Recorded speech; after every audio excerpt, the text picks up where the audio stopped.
नमस्कार दोस्तों। आज आपके साथ पॉलिटी लेक्चर सीरीज के नेक्स्ट लेसन के साथ उपस्थित है। आज का टॉपिक है एमेंडिंग द कॉन्स्टिट्यूशन ऑफ इंडिया, यानी इंडिया का जो कॉन्स्टिट्यूशन है उसमें किस तरीके से अमेंडमेंट यानी कि संशोधन किया जाता है या उसकी प्रक्रिया क्या है, उसके बारे में हम लोग डिटेल से स्टडी करेंगे। ठीक है, हम लोग यह देखेंगे कि किस तरीके से जो इंडियन कॉन्स्टिट्यूशन है वो एक तरीके से गाइड प्रोवाइड करता है कि किस तरीके से जो प्रोसीजर है वो ना तो एक्सट्रीमली फ्लेक्सिबल है ना ही हाईली रिजिड है। तो वो हम लोग आगे के स्लाइड्स में देखेंगे उसके चीज़ों को। अब हम लोग शुरुआत करते हैं। जब हमारा संविधान का निर्माण हो रहा था, कॉन्स्टिट्यूशन का निर्माण हो रहा था, तो संविधान सभा के सामने एक तरीके से कॉन्स्टिट्यूशनल डायलेमा था कि जो प्रोविजंस बनाए जा रहे हैं उसको संशोधित करने का, उसको अमेंड करने की प्रक्रिया क्या फ्लेक्सिबल रखा जाए या हाईली रिजिड रखा जाए। आपको पता है कि जो ब्रिटेन में जो प्रोसीजर अपनाए जाते हैं वो हाईली फ्लेक्सिबल है। उसके क्या कारण है? उसके कारण है कि ब्रिटेन में पार्लियामेंट्री सोवरेनिटी का कंसेप्ट है, यानी पार्लियामेंट कोई सिंपल मेजोरिटी से कोई भी बिल को पास करा के वहाँ कानून को बना सकता है, यानी पार्लियामेंट ही वहाँ सुवरीन होता है। ये कंसेप्ट ब्रिटेन में आपका चलता है, जो पूर्व के लेक्चर में बहुत डिटेल से डिस्कशन किया। तो हमारा जो संविधान निर्माता थे उनके द्वारा उसको एडॉप्ट नहीं किया गया है। उसी तरीके से जो अमेरिका का कॉन्स्टिट्यूशन है वो बहुत ही रिजिड है, यानी वहाँ पर अगर अमेंडमेंट करना है तो उसकी प्रक्रियाएं बहुत ही हाईली रिजिड है, बहुत ही जटिल है। तो इंडियन जो आप कह सकते हैं संविधान सभा के द्वारा बहुत ही बैलेंस अप्रोच लिया गया कि हमारे संविधान में जो समय के हिसाब से जो चेंज होने चाहिए वो प्रोग्रेस जो सोसाइटी करेगा उस अनुसार का भी रिफ्लेक्शन होना चाहिए, लेकिन जो बेसिक चीज़ें हैं वो परमानेंट भी रहे। तो बहुत ही बैलेंस तरीके से जो संविधान संशोधन की प्रक्रिया है उसका डिस्क्रिप्शन किया गया है।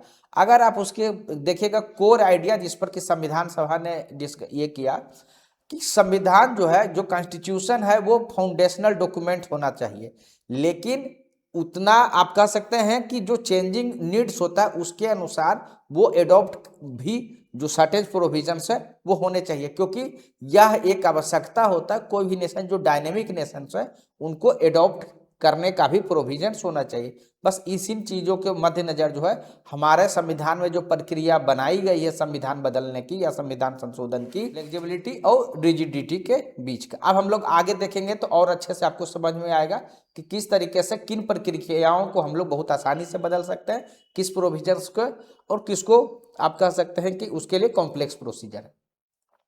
तो सबसे पहले आपके दिमाग में यही आएगा कि अगर कॉन्स्टिट्यूशनल अमेंडमेंट करना है तो उसका डिस्क्रिप्शन कहाँ मिलेगा। देखिए, उसका डिस्क्रिप्शन आपको कॉन्स्टिट्यूशन के पार्ट 20 भाग 20 में आर्टिकल 368 के तहत मिलेगा। इसमें इस चीज का दिया डिस्क्रिप्शन है कि पार्लियामेंट अपने कॉन्स्टिट्यूएंट पावर का यूज करते हुए किसी भी प्रोविजंस को चेंज कर सकता है। चेंज वो अलग अलग तरीके से कर सकता है, या तो एडिशन कर सकता है या फिर उसमें कुछ अमेंड कर सकता है, चेंज ला सकता है, या उसको समाप्त कर सकता है। तो यह जो मूल हमारा ओरिजिनल जो कॉन्स्टिट्यूशन था उसमें ये चीजें था, यानी पार्लियामेंट के पास पावर था कि किसी भी प्रोविजंस को वो चेंज कर सकता है। लेकिन आपको पता है कि केशवानंद भारती केस में यह जजमेंट दिया गया जिसमें कि हमारा कंसेप्ट निकल के आया बेसिक स्ट्रक्चर का। उसमें कहा गया कि पार्लियामेंट अपने कंस्टिट्यूएंट पावर का यूज करते हुए अमेंडमेंट तो कर सकता है, लेकिन जो संविधान के जो मूल ढांचा है उसको चेंज नहीं कर सकता। यानी यहाँ पर यह कहा गया सुप्रीम कोर्ट के द्वारा कि जो हमारा संविधान उस आधार पर टिका हुआ कि ये एक सोशल फिलोसफी है। ठीक है, सोशल फिलोसफी है। अब सोशल फिलोसफी के दो पार्ट, यानी कोई बेसिक पार्ट होते हैं और कुछ सर्कमस्टेंशियल चीज होते हैं। यानी किसी भी चीज का जो बेसिक आप कह सकते हैं वो चेंज नहीं होगा, जिसको कि बेसिक स्ट्रक्चर कहा गया। और सर्कमस्टेंशियल जो आप कह सकते हैं स्ट्रक्चर है वो चेंज हो सकता है, यानी कि संविधान के जो मूल भावना है वो चेंज नहीं हो सकता। सर्कमस्टेंशियल जो स्ट्रक्चर है वो चेंज हो सकते हैं, तभी जाके वो फिलोसफी बची रहेगी। यानी हमारे संविधान निर्माताओं ने अगर उस रूप में भी हम कंट्री को विजन किया है कि डेमोक्रेटिक रहेगा, रिपब्लिक रहेगा, सेकुलर रहेगा, तो वो जो मेन जो आप कह सकते हैं जो बेसिक्स है वो हमेशा इंटैक्ट होने चाहिए। जस्टिस की बात करता है, लिबर्टी की बात करता है, तो वो सारी चीज़ें इंटैक्ट रहनी चाहिए। सरकमस्टेंशियल जो भी चीज़ है वो चेंज हो सकता है।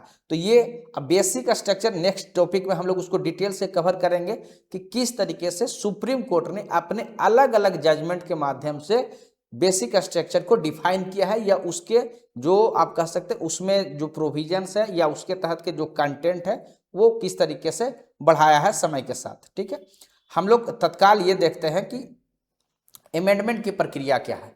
तो सबसे पहले यह हम लोगों को जानकारी होना चाहिए कि उसका शुरुआत कौन करेगा, यानी इनिशिएशन कहाँ होगा। उसका इनिशिएशन देखिए पार्लियामेंट के किसी भी हाउस में हो सकता है, यानी लोकसभा में या राज्यसभा में। ध्यान देने वाला बात क्या है कि किसी भी स्टेट लेजिस्लेचर यानी विधानसभा या विधान परिषद में इस तरीके का बिल जो है नहीं लाया जा सकता। ठीक है, तो इसको ध्यान रखिएगा, यानी कि लोकसभा या राज्यसभा में इंट्रोड्यूस हो गया, आपका इनिशिएशन हो गया।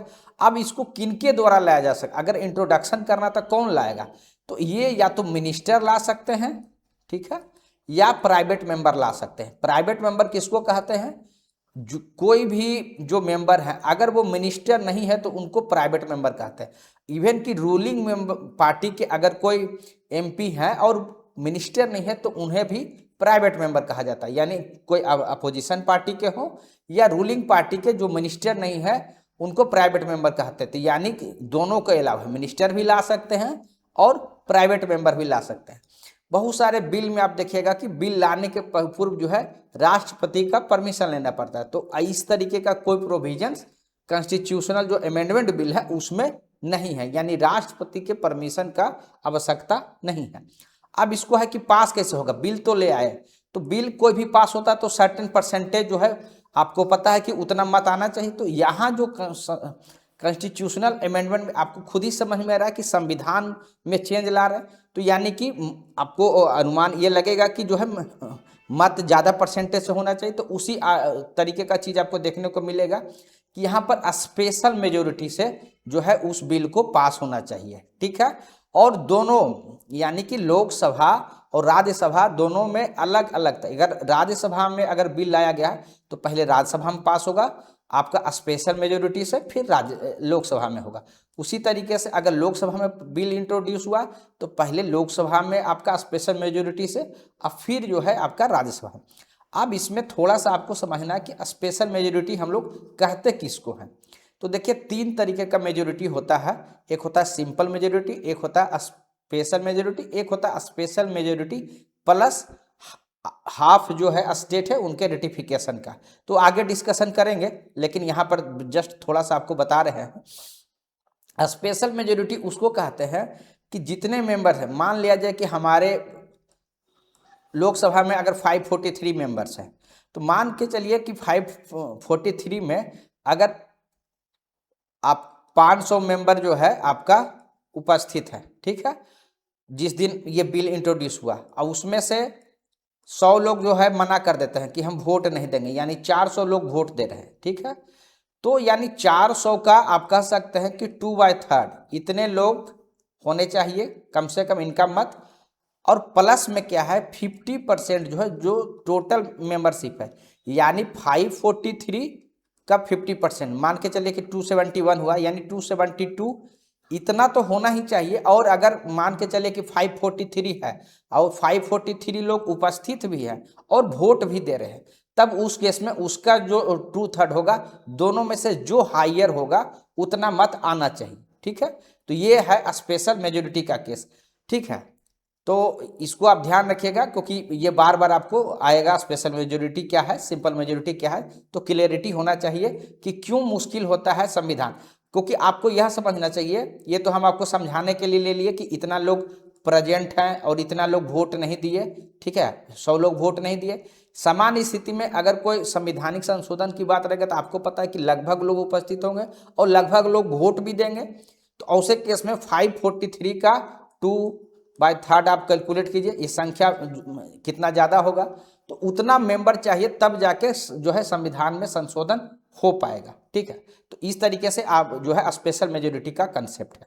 ठीक है, तो मैं उम्मीद करता हूँ कि आपको ये चीज़ें समझ में आ गया होगा। अब है कि किस जो पैसेज है वो कैसा होना चाहिए। पैसेज जो है अलग अलग होना चाहिए, यानी पहले लोकसभा में अलग तरीके से हो गया, फिर राज्यसभा में हो गया।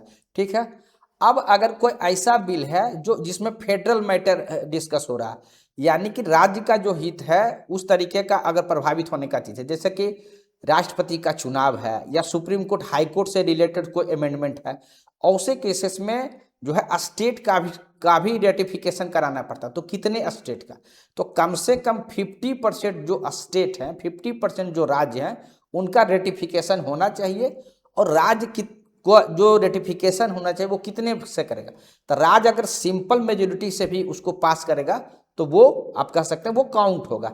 यानी यहाँ पर स्पेशल मेजोरिटी था, लेकिन अगर कोई फेडरल मैटर है वो राज्य की भी आप कह सकते हैं कि रेटिफिकेशन चाहिए, तो वहाँ पर सिंपल मेजोरिटी की जरूरत है, वहाँ पर स्पेशल मेजोरिटी की जरूरत नहीं है। ठीक है, आधे राज्य से कम अधिक। उसके बाद प्रेसिडेंट के एसेंट के लिए गया, जैसे नॉर्मल बिल जाता है।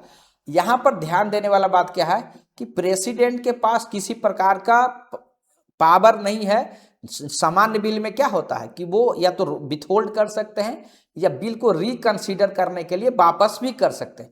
लेकिन अगर संवैधानिक संशोधन है, कॉन्स्टिट्यूशनल अमेंडमेंट है, अगर लोकसभा और राज्यसभा से पास होकर प्रेसिडेंट के पास अगर चला गया तो प्रेसिडेंट को उस पर साइन करना मैंडेटरी है। ठीक है, साथ ही यह भी ध्यान दीजिएगा कि यह जो प्रोविजंस है ओरिजिनली कॉन्स्टिट्यूशन में नहीं था, लेकिन 24th कॉन्स्टिट्यूशनल अमेंडमेंट जो 1971 में हुआ उसके द्वारा ऐड किया गया। तो वर्तमान में स्थिति क्या है कि अगर लोकसभा राज्यसभा अगर पास कर देता है तो राष्ट्रपति को उस पर एसेंट देना मैंडेटरी है। अगर वो साइन हो गया तो उसके बाद जो बिल है वो आपका एक्ट हो जाएगा, यानी कॉन्स्टिट्यूशनल अमेंडमेंट एक्ट का वो रूप ले लेगा। तो अब उम्मीद करते हैं कि आपको ये चीज़ें समझ में आ गई होगी। नेक्स्ट आगे चलते हैं, ये जो डिफरेंट जो तरीका है किस तरीके से चेंज होते हैं उसके बारे में देखिए। पहला है सिंपल मेजोरिटी। सिंपल मेजोरिटी आपको समझाते हैं, जैसे सपोज करके देखते हैं कि 553 टोटल मेंबरशिप है। ठीक है, अब उसमें से मान के चलिए कि आपका 500 जिस भी दिन बिल आ रहा है उस दिन प्रेजेंट है। ठीक है, और 400 लोग जो है वोट कर रहे हैं, यानी वोटिंग करने वाले टोटल लोग 400 है। तो सिंपल मेजोरिटी में है कि जितने लोग प्रेजेंट एंड वोटिंग है, यानी अगर 400 लोग ही वोटिंग दे रहे हैं तो उसका मेजोरिटी चाहिए, यानी उसका 50% से अधिक हो जाएगा तो वही सिंपल मेजोरिटी होगा। यानी उस केस में अगर 201 मत आता है तो जो बिल है वो आपका पास हो जाएगा। इसको बोलते हैं सिंपल मेजोरिटी से जो भी आप कह सकते हैं अमेंडमेंट। लेकिन ध्यान देने वाला बात यह है कि यह जो अमेंडमेंट होता है इसको आर्टिकल 368 के तहत का अमेंडमेंट नहीं माना जाता। ठीक है, अब यहाँ पर सिंपल मेजोरिटी आप समझ गए। उसी तरीके से आपको यह समझ में आ गया होगा कि स्पेशल मेजोरिटी यानी कि टोटल मेंबरशिप कितना है, प्रेजेंट इतना है, तो यहाँ पर इसके 50% से देखे तो यहाँ पर 2/3। ठीक है, और इसके 50% यानी 272, दोनों में से जो हायर रहेगा उतना मत जो है प्राप्त होना चाहिए। ठीक है, तो आप इसका 2/3 निकाल लीजिएगा और जो संख्या आएगा उस हिसाब से उतना मत होना चाहिए।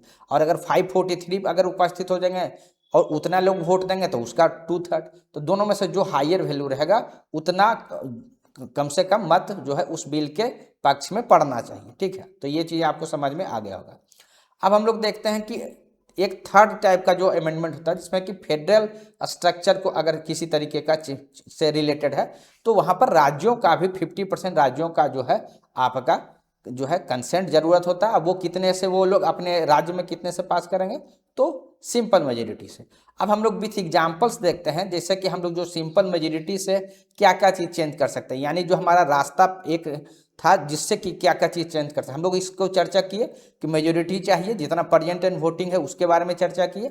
ये उसी तरीके से है जिस तरीके से कोई ऑर्डिनरी लेजिस्लेटिव प्रोसेस को किया जाता है, उसी तरीके से यह भी चर्चा किए कि यह जो है 368 आर्टिकल के तहत का अमेंडमेंट नहीं माना जाता। ठीक है, अब इसके कुछ हम लोग जो है एग्जाम्पल्स देखते हैं। जैसे कि हम लोग आर्टिकल 2 में पढ़े थे, अगर किसी राज्य का एडमिशन है या एस्टेब्लिशमेंट है तो वो, या फिर हम लोग आर्टिकल 3 में पढ़े थे कि अगर कोई राज्य का एरिया को हम लोग जो है अल्टर करते हैं या बाउंड्री चेंज करते हैं, नेम चेंज करते हैं या एबोलिश करते हैं, तो ये सारा हम लोगों का आपका जो है सिंपल मेजोरिटी से हो सकता है। उसी तरीके से कोरम से रिलेटेड अगर कुछ चेंज करना, rule of procedure, privilege, language, salary and allowances of MP, ठीक है, नंबर ऑफ जो जजेज हैं सुप्रीम कोर्ट में, ठीक है, तो ऑफिशियल लैंग्वेज, सिटीजनशिप से संबंधित जो प्रोविजंस हैं, तो यूनियन टेरिटरी है, 5th शेड्यूल, 6th शेड्यूल। तो यानी आप देख सकते हैं कि आपको हो सकता है सोचने में लगेगा, लेकिन ये आप इससे यह देखिए, इस तरीके से देखिए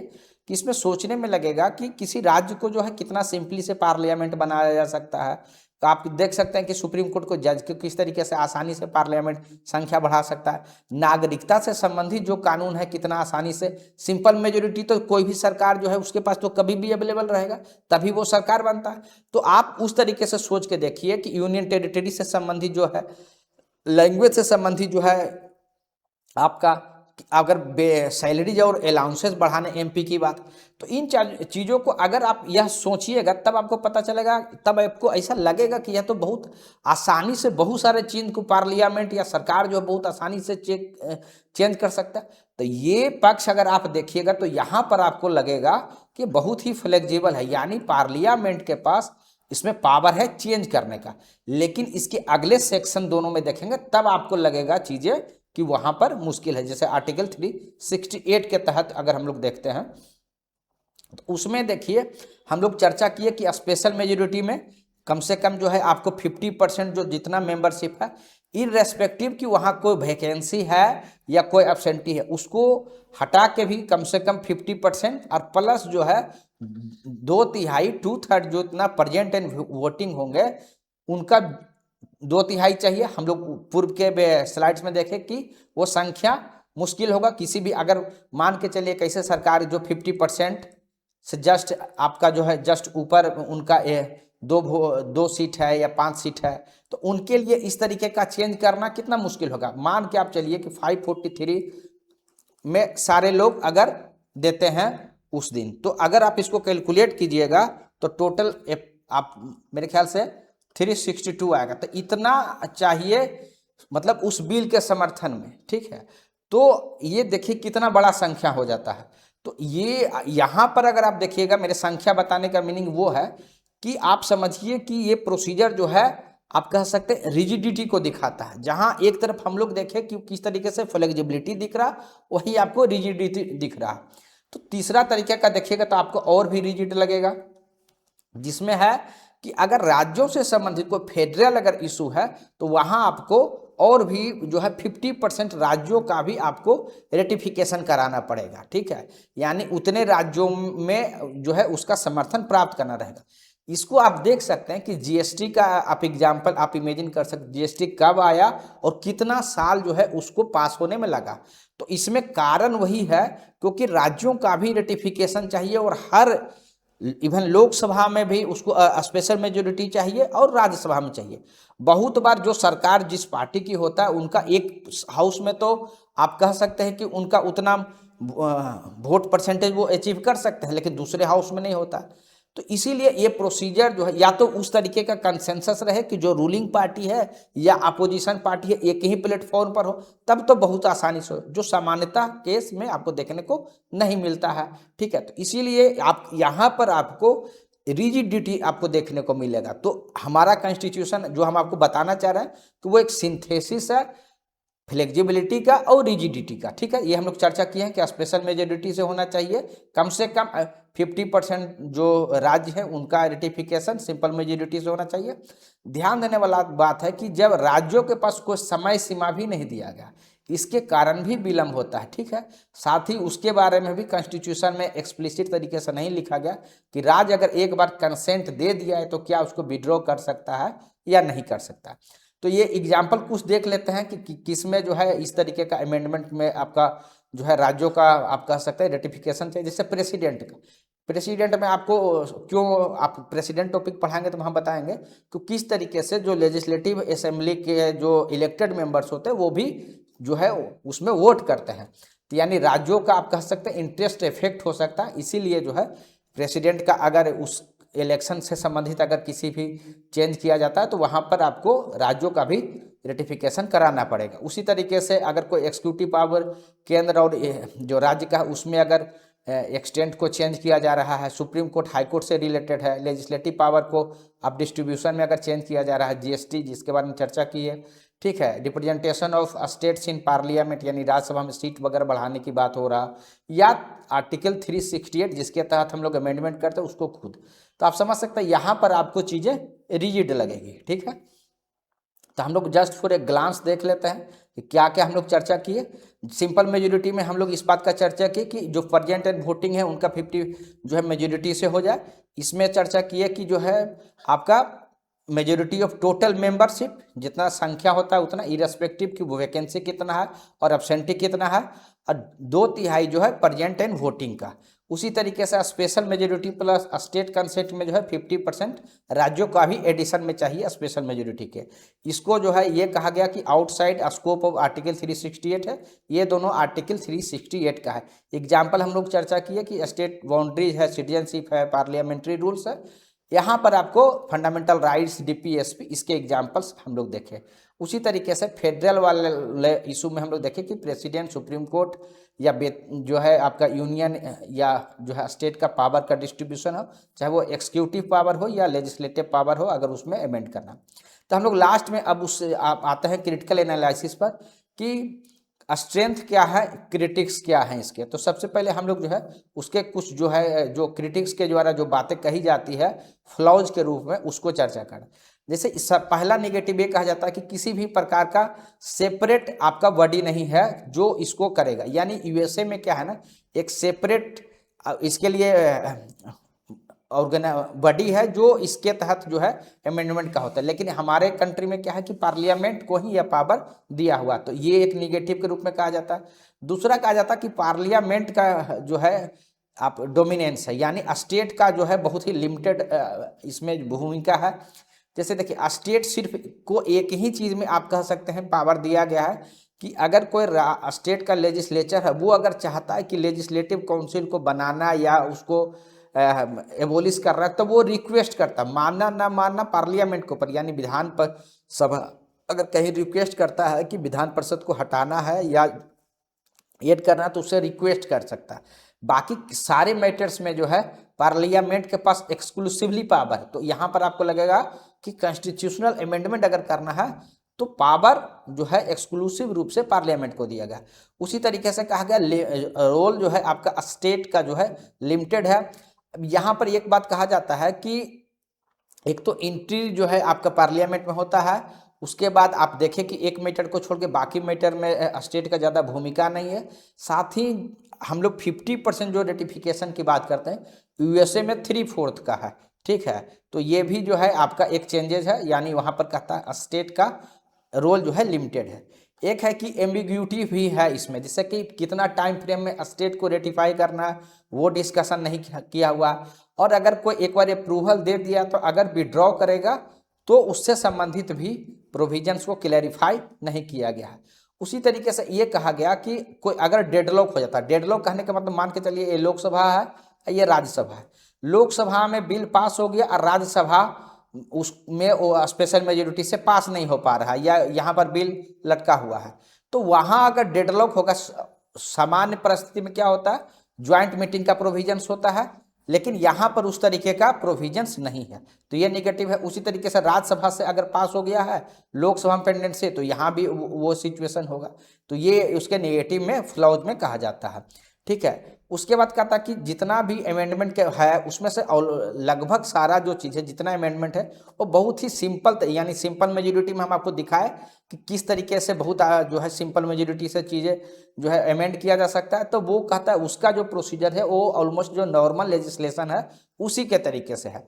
उसी तरीके से कहा जाता है कि जो कुछ प्रोविजंस है वो आप कह सकते हैं स्केची है, यानी डिटेल्ड में डिस्क्राइब्ड नहीं है, जिसके कारण जुडिशियरी को यहाँ पर इंटरप्रिटेशन का स्कोप मिलता है। तो ये कुछ निगेटिव पॉइंट है जो चर्चा किया।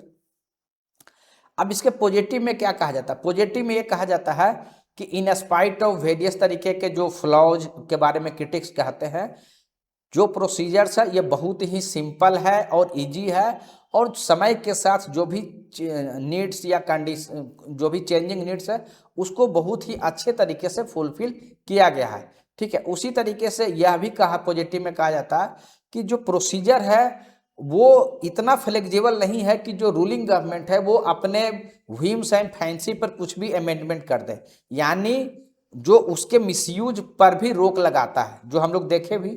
उसी तरीके से अगर कोई चीज चेंज करना है, एडॉप्ट करना है, तो उस केस में भी ये कहा जाएगा कि हमारा संविधान उतना रिजिड भी नहीं है कि जो चेंजिंग नीड है उसको एडॉप्ट नहीं कर सकता। यानी इसमें बहुत ही फेमस आपका स्टेटमेंट है केसी व्वेयर का, ये कहते हैं कि हमारा जो संविधान का ये जो प्रोसीजर है अमेंड करने का, बहुत ही अच्छे तरीके से गुड बैलेंस बनाता है फ्लेक्सिबिलिटी एंड रिजिडिटी का। ये केसी व्वेयर का बहुत ही फेमस स्टेटमेंट है, एग्जाम्स में भी पूछा जाता है। ठीक है, अब यहाँ पर हमारे जो फर्स्ट प्राइम मिनिस्टर है उनके स्टेटमेंट को भी देखते हैं। जो हमारे जो जवाहरलाल नेहरू जो थे फर्स्ट प्राइम मिनिस्टर, उनका ये कहना है कि ये बात सही है कि हम अपने संविधान को सॉलिड और परमानेंट तो चाहते हैं, लेकिन उतना परमानेंस भी अगर हम लोग एक्सट्रीम अगर परमानेंस ला देंगे ताकि चेंज ही नहीं हो सके, तो उस केस में हम लोग जो नेशन का ग्रोथ है या जो लिविंग पर्सन है, जो ऑर्गेनिक पीपल हैं, जो समय के साथ चेंज होंगे, चेंजिंग नीड के अनुसार को एडॉप्ट करेंगे, उनको हम रोकेंगे। इसीलिए संविधान में सर्टेन फ्लेक्सिबिलिटी होना चाहिए और ये जो प्रोविजंस दिए गए हैं बहुत अच्छे तरीके से बैलेंस है। उसी तरीके से डॉक्टर भीमराव अंबेडकर का भी कहना था कि जो प्रोसीजर दिया गया है बहुत अच्छे तरीके से जो है इसमें दिया गया, और कॉन्स्टिट्यूशन को उस तरीके से नहीं बनाया गया कि ये फाइनल ऑथोरिटी है या इनफॉलेबल है। और जिस तरीके से अमेरिका जैसे कॉन्स्टिट्यूशन में बहुत ही एक्सट्रीमली एक्स्ट्राऑर्डिनरी टर्म्स कंडीशन रखे गए, उससे जो संविधान है अवॉइड किया है, उससे बचा है। यानी कि बहुत अच्छे तरीके से रिजिडिटी और फ्लेक्सिबिलिटी का बैलेंस एडॉप्ट किया गया है। लास्ट में उस रिमार्क के साथ हम लोग कंक्लूड करेंगे कि किस तरीके से है। अब देखिए, ये हम लोग बार बार चर्चा किए कि किस तरीके से सिंथेसिस और फ्लेक्सिबिलिटी एंड रिजिडिटी का है। तो लास्ट में आप कंक्लूडिंग रिमार्क्स यही याद रखिए कि केसी व्वेयर का एक फेमस स्टेटमेंट है कि जो वेराइटी है अमेंडिंग प्रोसीजर में, ये बहुत ही वाइज है, और ऐसा जो प्रोसीजर है अन्य संविधान में बहुत रेयरली जो है मिलता है, रेयरली फाउंड होता है। तो ये जो प्रक्रिया बनाया गया है ये बहुत ही आप कह सकते हैं एडुकेट है, पर्याप्त है, और बहुत अच्छे तरीके से चेंजिंग नीड को फुलफिल किया है। तो बस इसी के साथ जो है ये लेक्चर भी आज आपका समाप्त हो गया। उम्मीद करते हैं कि किसी भी प्रकार का, चाहे वो प्रीलिम्स हो, मेंस हो या इंटरव्यू हो, तो आप जो अमेंडिंग ऑफ कॉन्स्टिट्यूशन है उससे संबंधित अगर क्वेश्चन पूछे जाते हैं तो आप जरूर बता पाइएगा। साथ ही इसको आप करंट अफेयर्स में जो चीज़ें आती है उससे कनेक्ट कीजिएगा, क्योंकि वीडियो बहुत लंबा हो जा रहा है, तो करंट के कुछ जो एग्जाम्पल्स हैं हम आपको नहीं दे पा रहे। करंट अफेयर्स के क्लास में हम उन चीज़ों को चर्चा करते रहते हैं। तो thank you very much. Last में सिर्फ एक रिक्वेस्ट है कि अगर आप इस चैनल के वीडियो को लाइक करते हैं तो काइंडली लाइक कीजिए, अधिक से अधिक लोगों के बीच शेयर कीजिए, साथ ही चैनल को सब्सक्राइब कीजिए। तो थैंक यू वेरी मच, और कोई भी सजेशंस रहे तो कमेंट में जरूर दीजिए। Thank you.